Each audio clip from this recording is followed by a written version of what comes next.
পর্যন্ত আমরা দেখেছি যে জনগণের যে চাওয়া ছিল এখানে, যেমন আমরা একটা বিপ্লবী ঘোষণাপত্র পেয়েছি। এখন এটা কতটুকু কার্যকর হবে, এটা আইনি ভিত্তি কি হবে, আমরা সেটা ভবিষ্যতের জন্য তুলে রাখলাম। কিন্তু একটা বিষয় দেখেন যে বাংলাদেশে এই যে এত বড় একটা গণ অভ্যুত্থান সংঘটিত হলো, আমাদের কাছে যদি কোনো আইডিয়া থাকতো, জনগণ যদি সামহাও পলিটিক্যালি ম্যাচিউরড হতো, তাহলে জনগণের অথবা জনপরিসর আলাপে এই যে বিপ্লবের করে ঘোষণাপত্র প্রয়োজন সেটা পরিস্ফুট হতো। কিন্তু আমরা কিন্তু সেটা দেখিনি।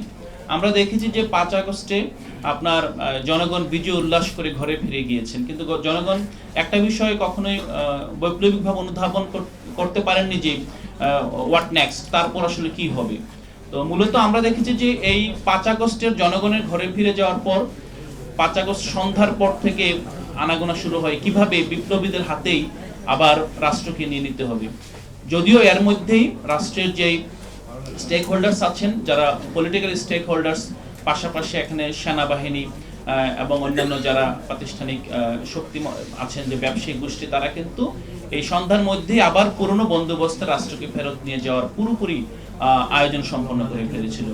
সো আর এই জায়গায় আমি বলবো যে ছাত্র নেতাদের একটা বড় সফলতা হলো যে এই রাজনীতিবিদ, আপনার সেনাবাহিনী এবং যারা ব্যবসায়ী গোষ্ঠী, তাদের হাতে 5 আগস্ট দিনের বেলা যে রাষ্ট্র আবার চলে যায়, আবার হাসিনার কায়দায় চলে যায়, তাদেরকে 5 আগস্ট সন্ধ্যার পর থেকে 8 আগস্টের মধ্যে কিছুটা হলো জনগণের কাছে রাষ্ট্রকে ফিরিয়ে আনতে পেরেছে।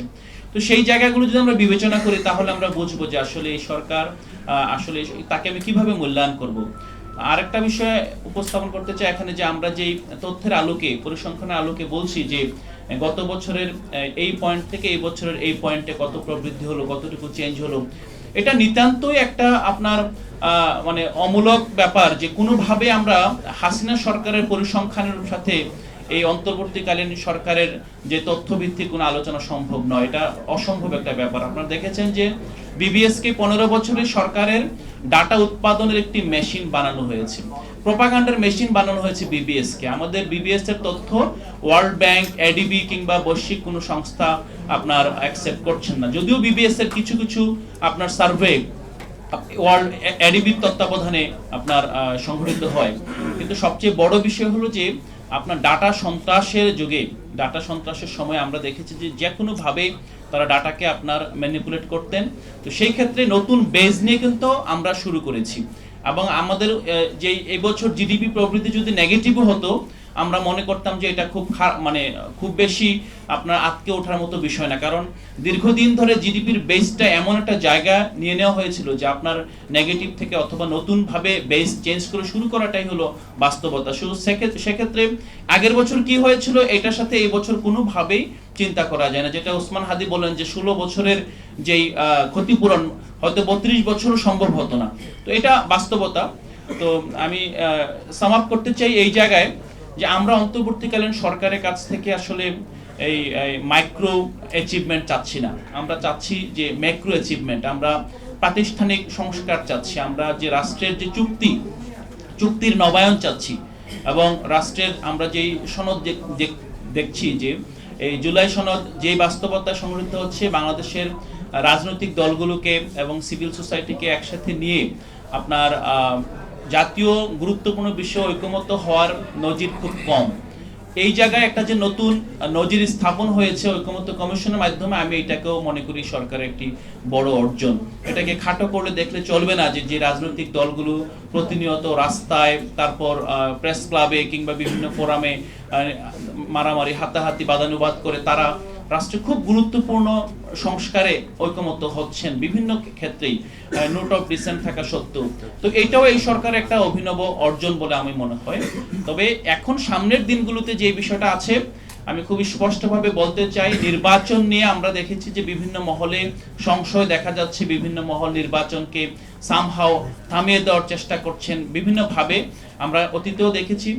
একটা বিষয় মাথায় রাখতে হবে যে অন্তর্বর্তীকালীন সরকার যেই অবস্থায় এখন আছে, যতটুকু দিয়েছেন, সামনের দিনগুলোতে একটি অবাধ, সুষ্ঠু, নিরপেক্ষ নির্বাচনের চেয়ে বেশি তার কাছ থেকে আসলে আশা করা যাবে না।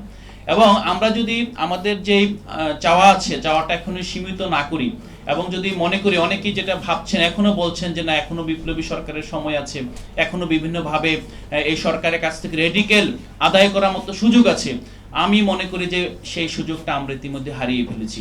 এখন আমরা যতটুকু করতে পারি যে বেস্ট আউটকাম এই সরকার থেকে যেটা নিতে পারি সেটা হলো যে গণতান্ত্রিক অভিযাত্রায় ডেমোক্রেটিক ট্রানজিশনে এই সরকারের কাছ থেকে একটি ঐতিহাসিকভাবে, যেটা অধ্যাপক ইউনূস বারবার বলছেন যে ইতিহাসের শ্রেষ্ঠ নির্বাচন করতে চায়, যদিও আমি সন্দিহান যে এই সেট আপ নিয়ে এই অবকাঠামো নিয়ে কীভাবে করবেন, বাট আমাদের চাওয়াটা হলো যে ওনাদের কাছ থেকে আমরা ঐতিহাসিকভাবে একটি শ্রেষ্ঠ নির্বাচন চাই, কারণ একটি সুষ্ঠু এবং অবাধ, নিরপেক্ষ, গ্রহণযোগ্য নির্বাচন না হলে আগামীর বাংলাদেশের গণতান্ত্রিক যে অভিযাত্রা আছে সেটা ব্যাহত হবে।